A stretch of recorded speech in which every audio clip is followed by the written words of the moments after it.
Hello,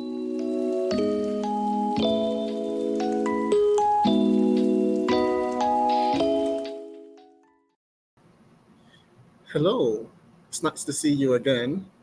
As a way of introduction, I am John Bosco. If this is the first time you're visiting me, thank you so much. I am more than happy to see you today. If you're a returning subscriber, thank you for always visiting my site and trusting me.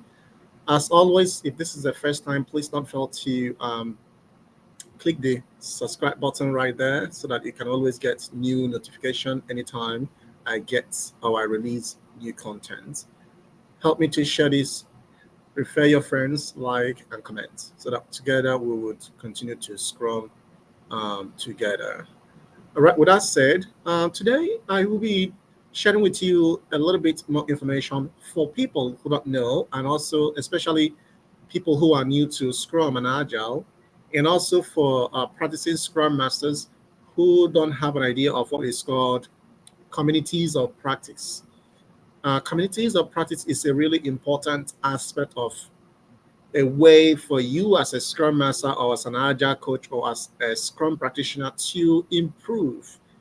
Because I believe that Agile is not a destination, it is a journey. So we learn every day. And what is one of the ways, an easy way or much more efficient way to learn and continue to improve is through participating in the community of practice, which is COP. So today I'll be sharing with you my own thoughts, my own research, my own experience about this very important issue.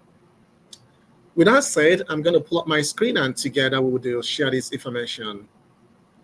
All right, again, so I'll be sharing with you my own understanding about what communities of practice is, its structure, how to start a COP if you are new in an organization and they don't have any kind of community of practice, or where you can find community of practice in a wider society, in the global society. So as a Scrum Master, as an Agile consultant, it is a very important thing for you to consider.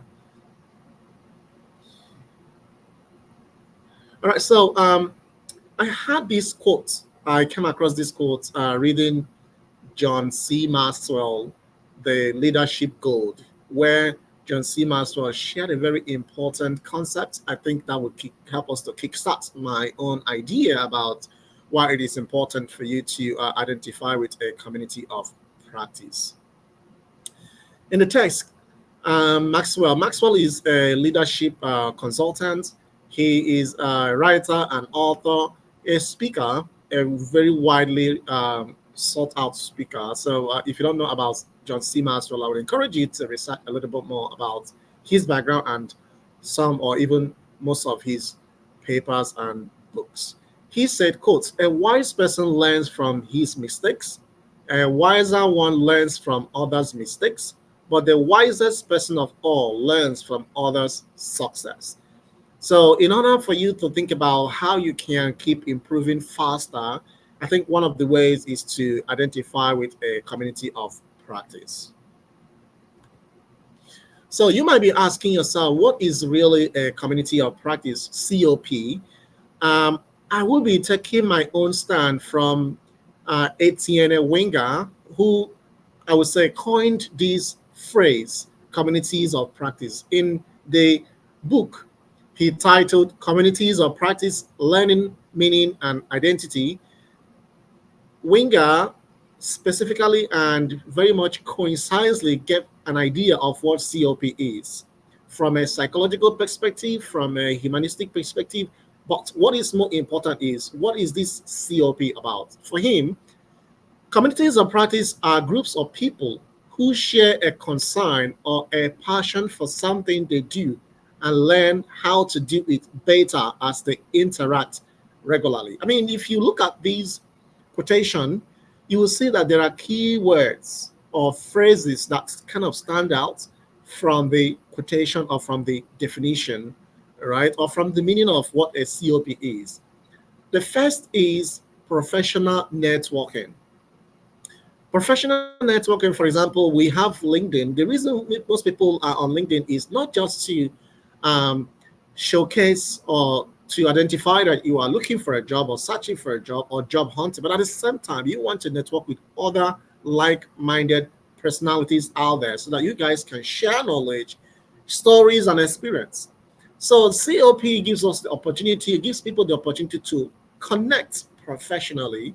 And in that connection, you are sharing knowledge. You are trying to create or push out what you know to the public. And then from there, people can learn from yours and you can also learn from people. At the same time, people can also see what is the commonality in their profession or skill. We have a lot of certifications out there in terms of Agile and Scrum and Kanban and SP. So that is one key way for you to also see the benefit of the value-driven nature of COP. Improvement is also one key thing there. Obviously, we want to improve, continuous improvement, continuous development, growth.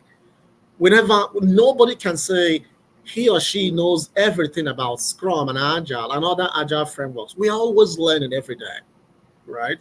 For example, how about in a situation where you are struggling to mitigate resistance from your team members, organization, when you are trying to create change in terms of Agile, moving them from waterfall to Agile? Sometimes you might identify or you might encounter resistance. How would you, as a Scrum Master, as an Agile coach, navigate such environments? One wise man told me, in such a situation, one thing could be very important. I will give that quotation: be the water and not the rock. So I have been able to gain that experience because I have identified myself with people who are in the same category or people who share the same research and experience in my Agile journey. And in that learning experience, you're also trying to know areas that you can not just improve, but also areas that you can either take away from your approach to Scrum and then to bring a new approach so that you continue to improve. I mean, this COP has been given different names. So just in case you happen to run into places where you have things like tech club, book club, thematic group, or learning networks, most of the times, if you look much more closely to that, you'll see that all of them are gearing towards achieving the same purpose. All right, so how is COP different from other communities? I mean, is COP is different from other communities. Like we know we have neighborhoods, communities, and cities, and all those. This is not what we mean by when we say communities of practice. For Wenger, there are three basic characteristics of what makes COP different from other communities. The first is the domain, the second is the community, and the third is the practice, right? So the domain is the area of interest, what the group care about. In this situation, the group cares about Agile. So if you are an Agile consultant, an Agile professional, practicing Scrum Master, or even a Scrum Master in potency, you want to become a Scrum Master, you want to identify with a COP. The thing you should be looking at is, what does the group care about? Is it about social well-being? Is it about Agile? Is it about Scrum? Having identified what the domain is will help you to figure out if you are really in the same space. The second is the community, right? How does the team members join and share information and learn? You want to figure out that and keep it at your forefront. The fourth thing you want to also keep in mind is the practice, right? The kind of stories, the kind of tools, the kind of how do people use their own stories to solve recurring problems. So keeping these three things in mind in terms of your Agile research or COP will be a good way for you to really identify with a very important COP. Now, you might be wondering, what are you hoping to gain by identifying with a COP? There are lots of benefits and values. The value-driven nature of COP are so huge. In fact, I was able to narrow it down based on few points I think that really summarize all of the value nature of the COP or the activities that could be seen in a COP environment. And The first is problem solving. I mean, you want to identify because you want to solve a particular problem, either as a Scrum Master, there are things you want to really you want to solve. You want to request for new information. I mean, you don't really you don't know about something. You want to know how people do something in their own space. Seeking experience, you want to hear people's story. Reusing assets. Perhaps someone must have done something somewhere, and then you want to borrow the person's idea and modify it in such a way that it can help you to resolve your own issue. Coordination and synergy. We know that the idea of teamwork would help people to solve problems faster. So coordination is one of those things you want to really gain by identifying with a group. Discussing developments. There are times you might have an idea, but you're not sure on the approach or what you could do. So by belonging or identifying with a COP would help you to share those ideas, perhaps with a mentor or a coach, and then you can really, really figure out the approach to take. Documentation projects. There are times you must have taken an approach or you have thought about a technique, but you haven't really penned them down. So documentation is one of those key thing you're going to help or you're going to gain by identifying with a COP. Visits. People come together perhaps to chat about how things have been going in their own space. I mean, also by belonging to a COP, there are events happening nowadays, either in the physical space or visual space. You can also attend those events as a way to collaborate with other like-minded Scrum Masters and Agile practitioners. The last but not the least is about mapping knowledge and identifying gaps. You want to figure out are you limited in your knowledge in terms of Agile and Scrum so that you can continue to improve. Now, sometimes you might be wondering, okay, now I have gotten the knowledge about the value nature of the COP, but how do I start? What are the stages of the COP development? How could you as a person, perhaps you are newly employed to start working as a Scrum Master in an organization, but you're not sure about this step? Or how would you know the stage of a COP? There are 5 stages of a COP development. It could be, I mean, for the context of today's discussion, we'll limit it to Agile and Scrum and other Agile frameworks. The first is committing. This is when a group of people or a person comes together to create this group, right? You have an idea of something you want to achieve, so you're just coming together to share that idea. Then the second is starting up.